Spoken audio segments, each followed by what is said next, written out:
वर्ध्याला एएनसी कॉलेजमध्ये 11वी-12वी समाजाची दशा आणि दिशा या विषयावर अभ्यास करून पीएचडी मिळवली। माझ्या समाज कार्याची दखल घेऊन मला डॉक्टरेट ही पदवी मिळाली। राजकारणामध्ये माझा प्रवेश 1996 मध्ये झाला। शाखा प्रमुख पासून तर आज भारतीय जनता पार्टी ओबीसी जिल्हाध्यक्षापर्यंत मी काम करत आहे। अहिर साहेबांच्या नेतृत्वात जरी काम करत असेल परंतु मी 80% हे समाजकारणी आहे। नमस्कार, मी आशिष घुमे आणि आपण बघताय सह्याद्रीचा राखणदार।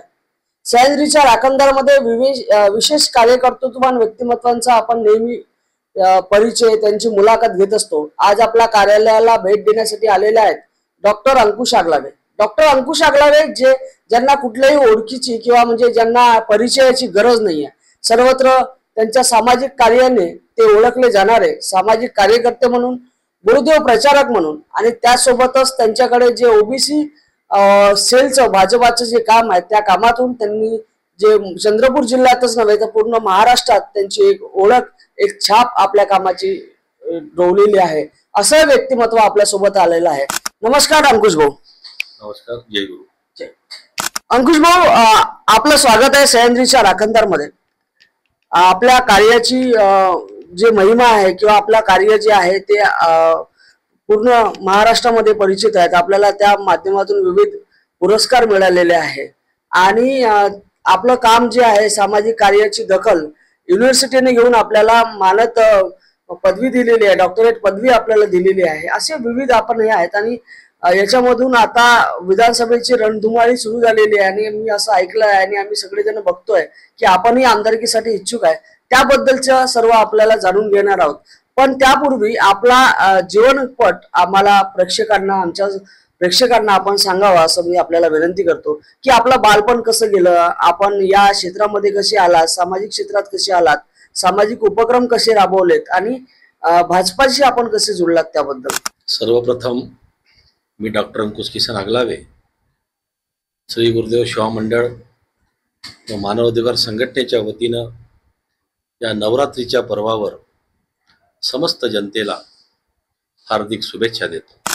प्रथमतः मी सह्याद्रीचा राखणदार या वृत्तपत्राचे व या चॅनलचे हार्दिक अभिनंदन करतो। जसं आपलं सन्मान्य आशिष भाऊ घुमे आपण या ठिकाणी मला प्रश्न विचारलाय की आपण या क्षेत्रामध्ये आणि कार्याच्या रूपानं आपण मिळालेले हे पुरस्कार याच्याबद्दल मी आपल्याला सांगू इच्छितो। खरं पाहता माझा जन्म या भद्रावती तालुक्यातील पाटाळा गाव अत्यंत शेतकरी कुटुंबामध्ये झाला असून अत्यंत संघर्ष करून मी माझं प्राथमिक शिक्षण पूर्ण केलं। माध्यमिक शिक्षण सुद्धा मी स्वतः काम करून, आमच्या घरी अत्यंत वाईट परिस्थिती होती की फी भरायला सुद्धा पैसे राहायचे नाही। बाबा शेतीचे काम करायचे, 2 बहिणी 3 भाऊ आणि यांचं शिक्षण, त्यांचं पालन पोषण शेतीमधून बाबांना काम करून करणं शक्य होत नव्हतं। त्यांनी म्हणाले की तुझं शिक्षण तू स्वतः कर आणि शिक्षण घेऊन कोणाचं भलं होते हे मला माहीत नाही, परंतु मला विश्वास आहे की तू स्वतः एक दिवस माझं नाव या जिल्ह्यात नव्हे महाराष्ट्रामध्ये खरोखरच हा किसन पाटील आगलावे यांचा मुलगा आहे। तर मी त्या बाबाचा शब्दाला मान दिला।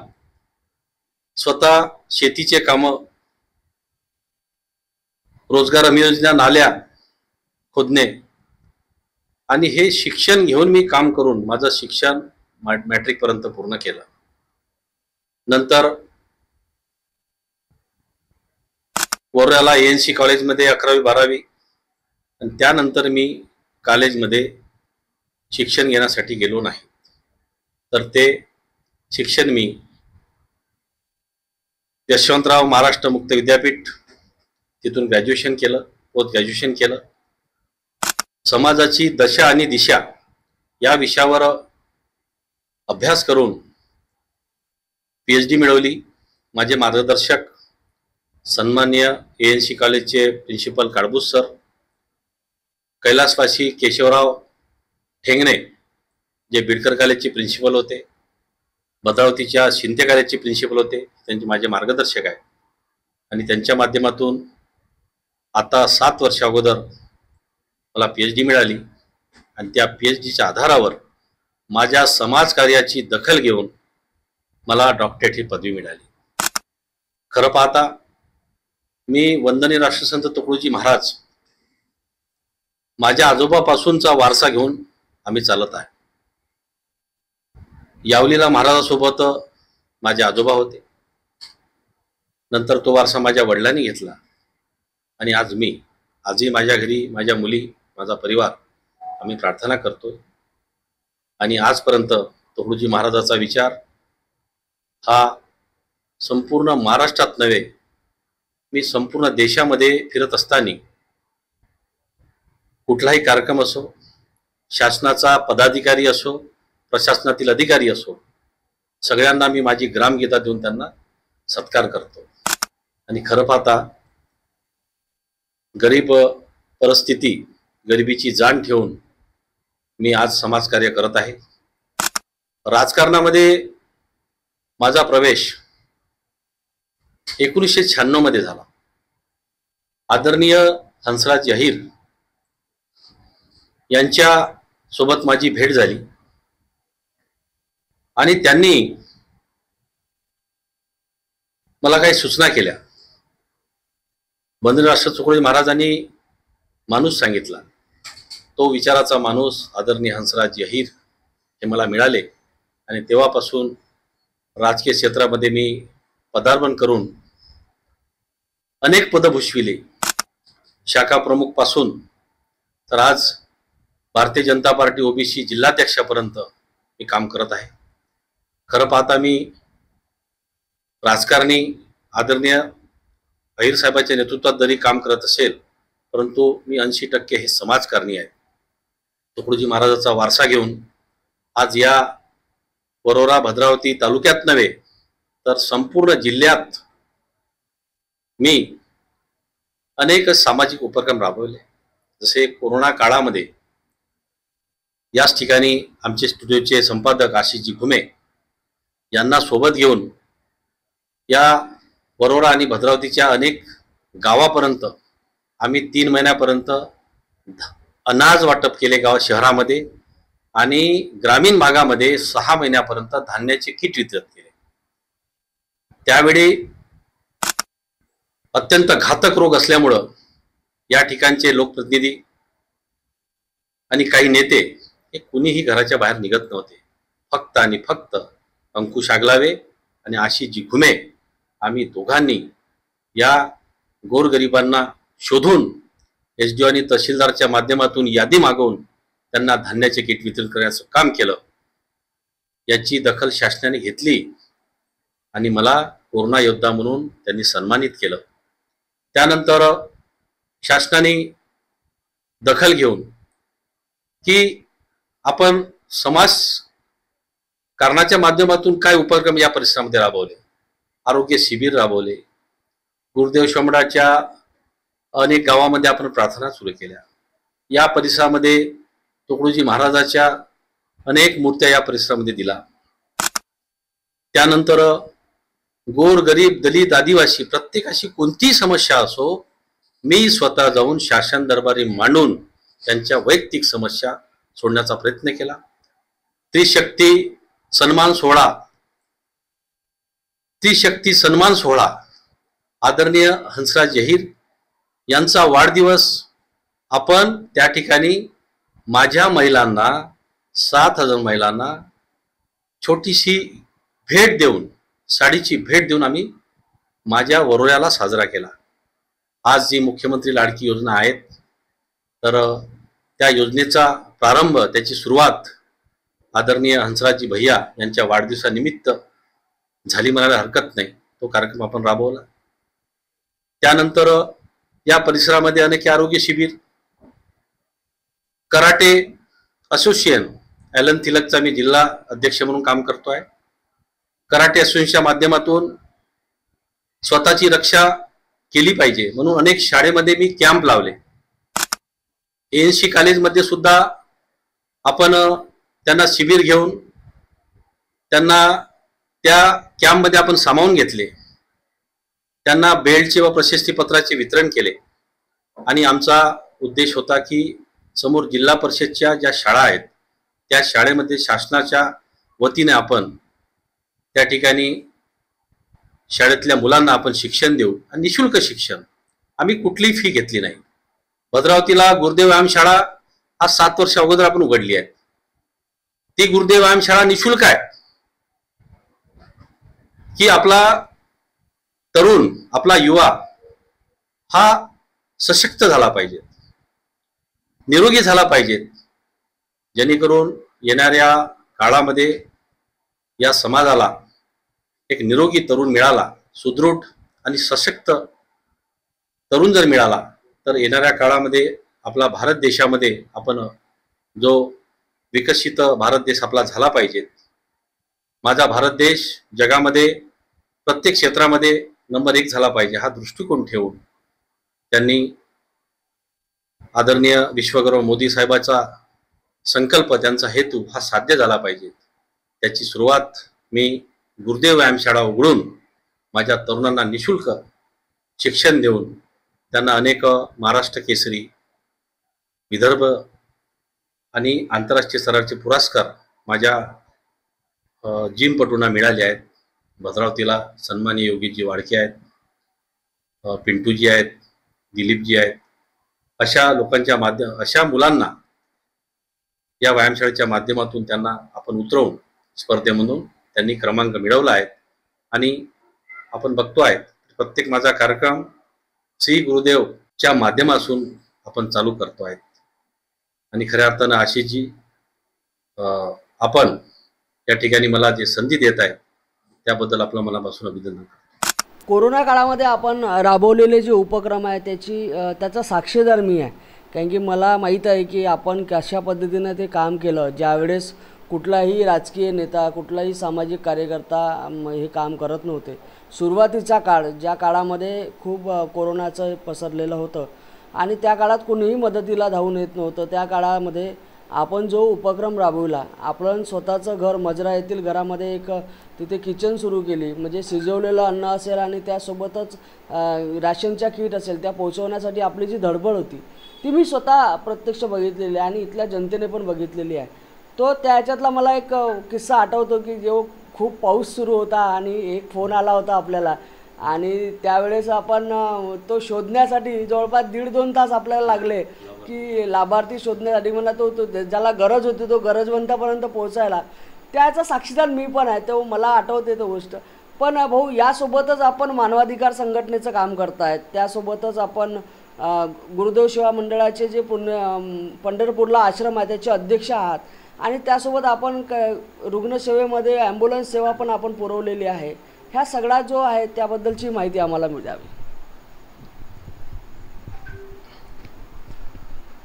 पंढरपूर येथील ग्रामगीता सक्रिय दर्शन मंदिर उत्सव समितीचा अध्यक्ष म्हणून मी काम करत असताना ग्राम स्वच्छता दिंडी यात्रा या अभियानाच्या माध्यमातून माझी जन्मभूमी पाटाळा हा तालुका, स्वर्गीय बाबा आमटे यांची कर्मभूमी हा वरोरा तालुका व ग्रामीण भागातील स्वच्छतेचे महत्त्व पटवून देण्यासाठी आपण ही अभियान काढलं पाहिजे हा दृष्टिकोन डोळ्यासमोर ठेवून आम्ही माझे मित्र नरेंद्र भाऊ जीवतोडे,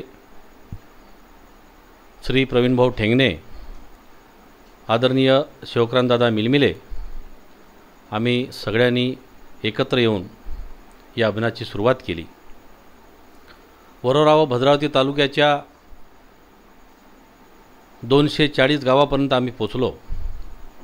अनेक गावामध्ये घाणीचे साम्राज्य आम्हाला दिसले. रस्ते नाल्या, गटारे, अशुद्ध पाणी, ज्वलंत प्रश्न आम्हाला त्या प्रत्येक गावामध्ये आम्ही बघत होतो. म्हणून कुठलीही शासनाची, प्रशासनाची मदत न घेता मी स्वतःच्या खर्चाने नरेंद्रभाऊ जीवतोडे, आदरणीय शिवक्रांतदादा मिलमिले, प्रवीणभाऊ ठेंगणे यांना सोबत घेऊन याची सुरुवात केली.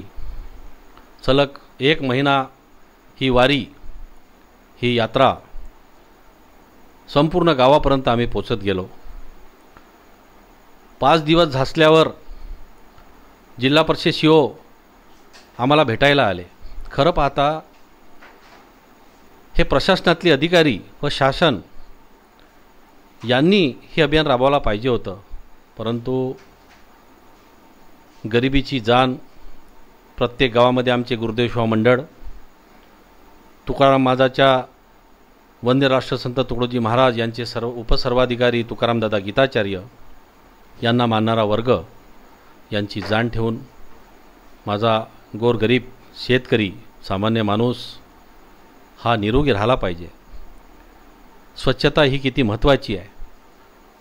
गाडगे महाराजांनी स्वच्छतेचा तो मंत्र दिला, तो विचार प्रत्येक गावापर्यंत पोचला पाहिजेत. म्हणून आम्ही ही दिंडी यात्रा काढली आणि या दिंडी यात्रेच्या माध्यमातून आम्हाला त्याचं आम्ही तर सेवा केली, परंतु शासनाने त्याची दखल घेऊन या वरोरा आणि भद्रावतीच्या 40 गावाला BDOने हागणदारी मुक्तीचे प्रमाणपत्र दिले. हे यश आमच्या या यात्रेमधून आम्हाला मिळालं. सोबतच आणि हे सगळा खर्च शासनाने आम्हाला नाही दिला, आम्ही हा स्वतः केला. खरं माझे बाबा कैलासवासी किसन पैकाजी आगलावे यांनी मला सांगितलं की आपण श्रमाचा पैसा हा संपूर्ण त्याच्यावर आपला अधिकार नसतो. आपला सेवाभाव ठेवून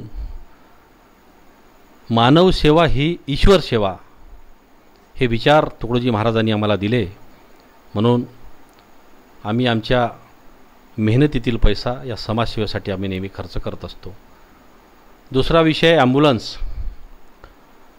आम्ही असे अनेक अपघात बघितले. रात्री बेरात्री आमच्या बहिणीला झालेला प्रसव वेदना, वेळेवर आम्हाला गाडी मिळत नाही. आमच्या गावामध्ये डॉक्टर नाहीत, PSC आहे त्याच्यामध्ये कोणता कर्मचारी उपस्थित नाही.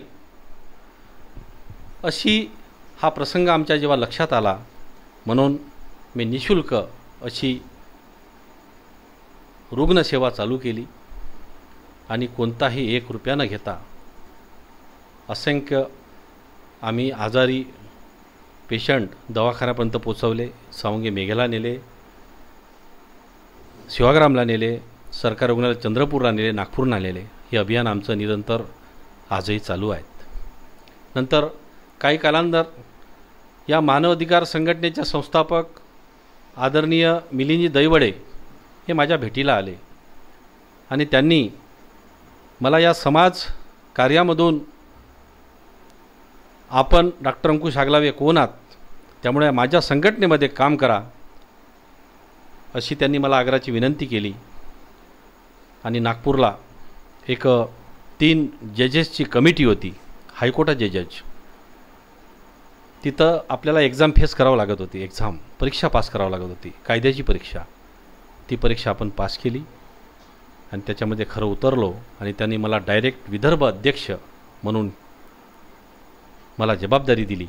आणि तेव्हापासून मी प्रत्येक गावामध्ये जाऊन, निवड मी गावामध्ये जाऊन फिरून येत नाही, तर त्या गावामधील माझ्या शेतकरी, शेतमजूर, सर्वसामान्याच्या समस्या जाणून घेतो, त्या शासन दरबारी मांडतो.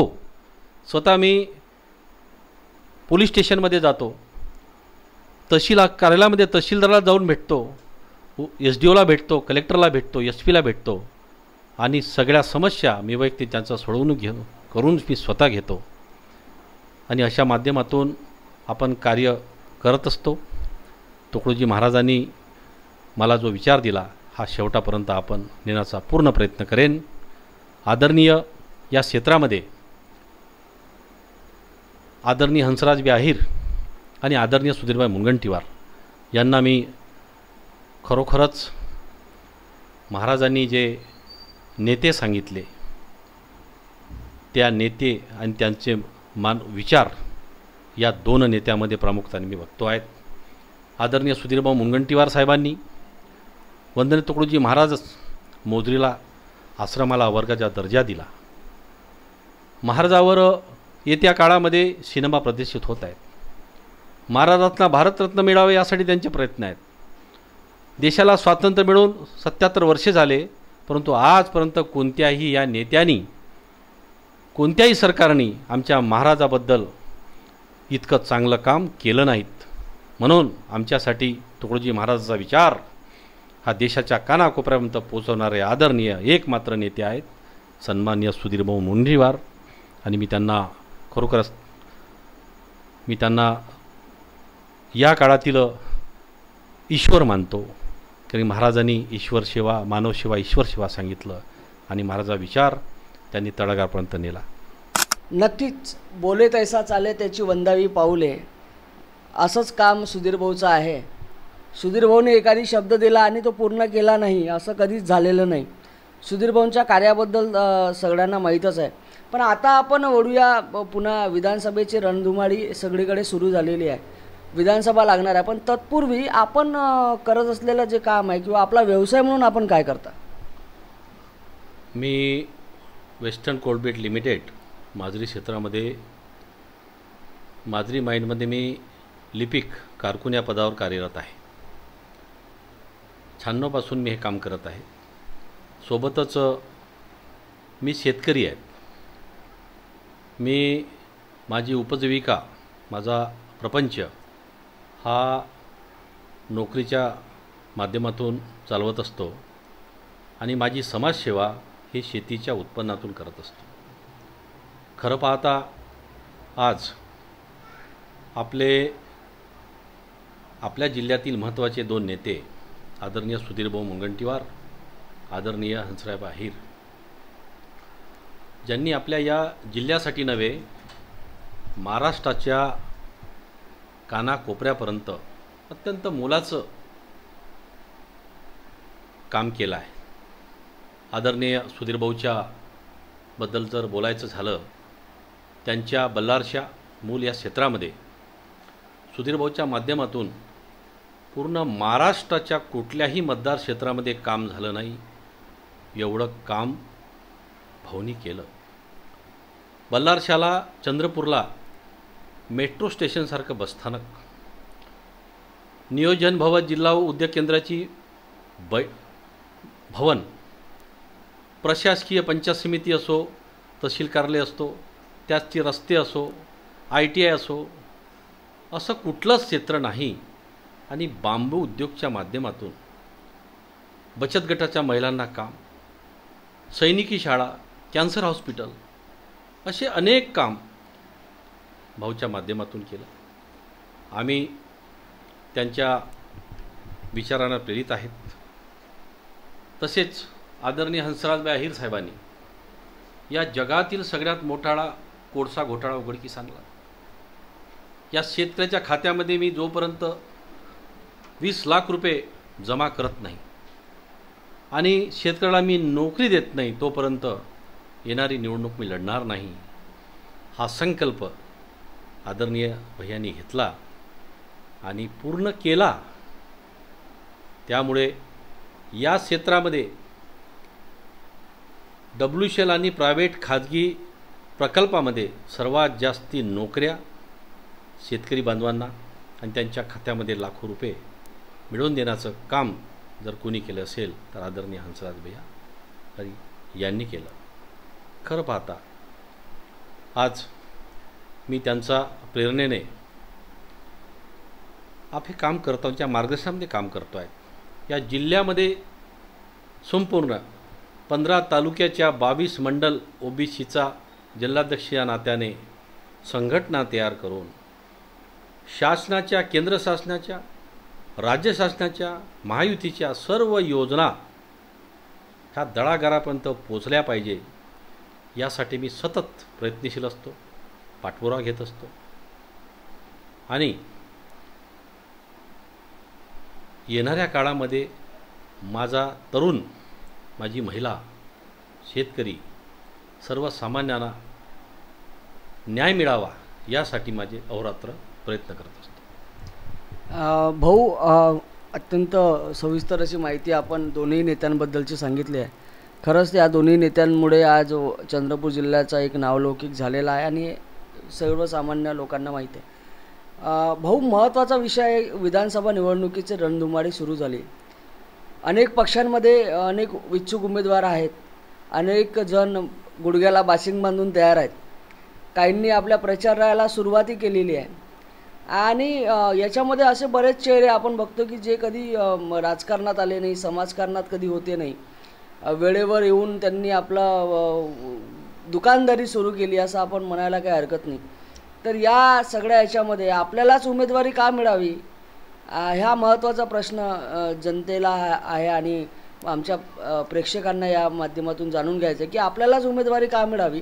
आणि आपल्याला उमेदवारी मिळाली आणि योगायोगाने आपल्याला वर्रा भद्रावतीकरांनी संधी दिली आमदार म्हणून आपलं नेतृत्व या मतदारसंघाचं करण्याची. तर आपल्या काय योजना असणार आहेत मतदारांसाठी किंवा इथल्या नागरिकांसाठी? प्रथम आशिष भाऊ, आपल्या एक पहिल्या प्रश्नाचे उत्तर मी देऊ इच्छितो.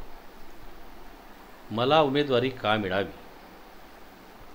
खरं पाहता गेल्या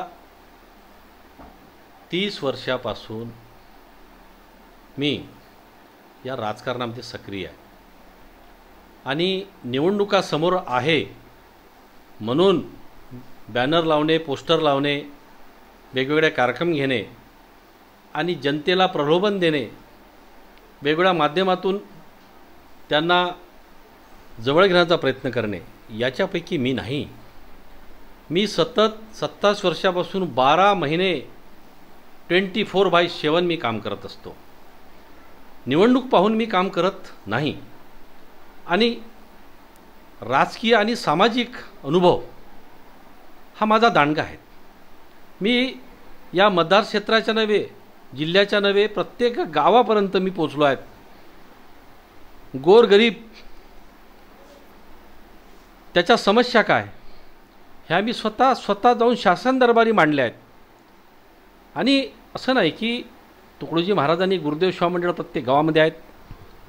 प्रत्येक गावामध्ये पुण्यतिथीला जाणे, त्या माध्यमातून शिबिर राबवणे, त्यांच्या समस्या सोडवणे हे आम्ही सतत 12 महिने करत असतो.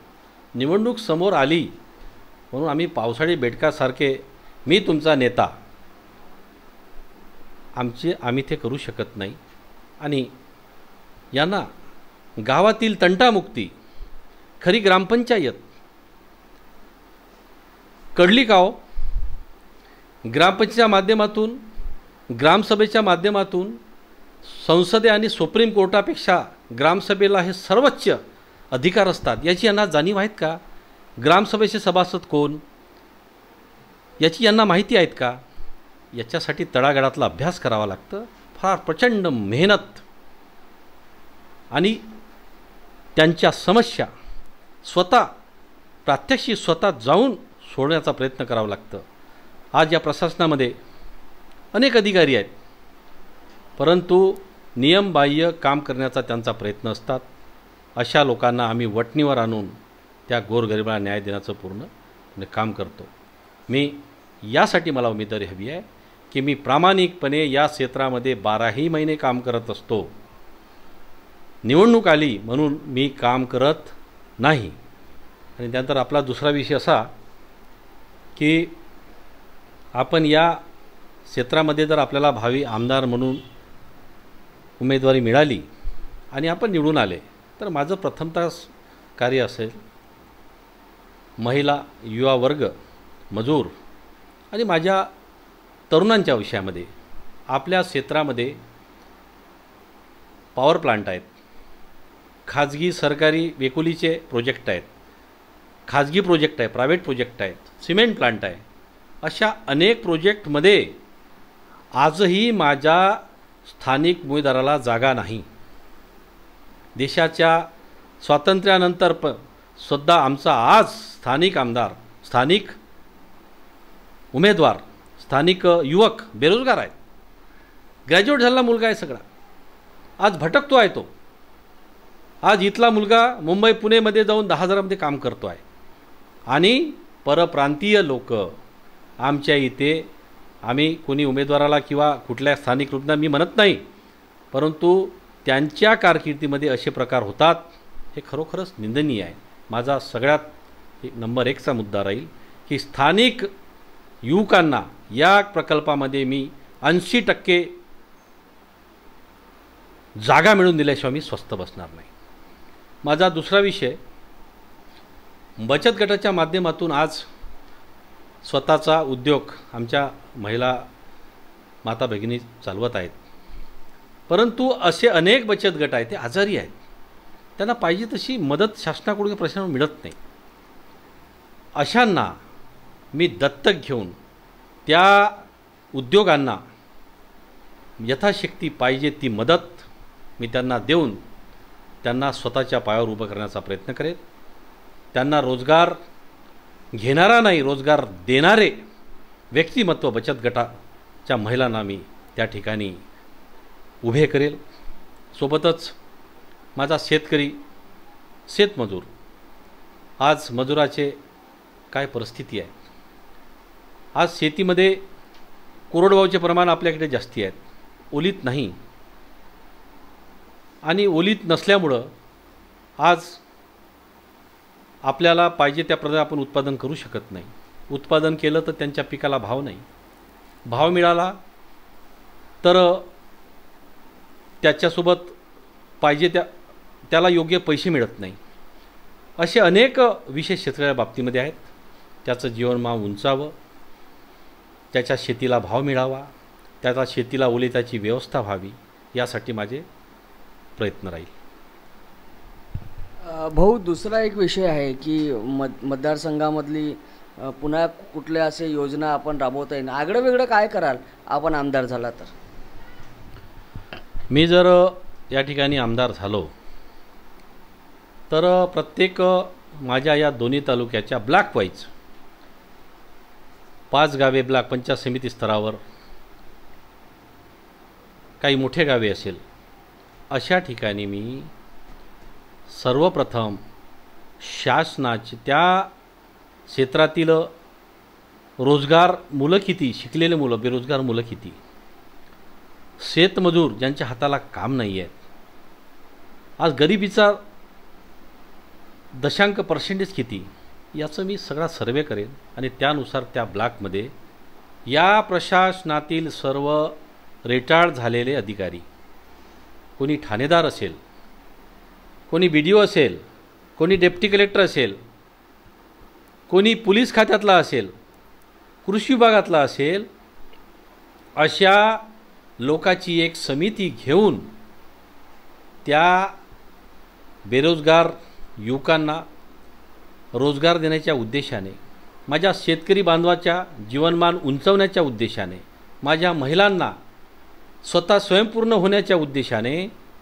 शासनाच्या योजना त्यांना पुरेपूर त्यांची माहिती देणे, त्या योग्य अंमलात आणणे आणि यथाशक्ती त्यांना मदत करणे, हे माझं प्रथम कर्तव्य असेल. आपण उमेदवारी मागत आहात, पुन्हा म्हणजे काय सांगू इच्छिता आपण याच्याबद्दल की आपल्याला उमेदवारी मिळण्याचे काय ठोस विषय आपण असे? बघा, 30 वर्षापासून मी भारतीय जनता पार्टीमध्ये एकनिष्ठ कार्यकर्ता आहे. या क्षेत्रामध्ये आज भारतीय जनता पार्टीमध्ये मला विधानसभेची उमेदवारी द्या याच्यासारखी 1 डझन उमेदवार तयार झालेले आहेत. मी आणि नरेंद्र भाऊ जीवतोडे, आम्ही फक्त 2 असे उमेदवार आहे जी पक्षाशी एकनिष्ठ आजपर्यंत आहे.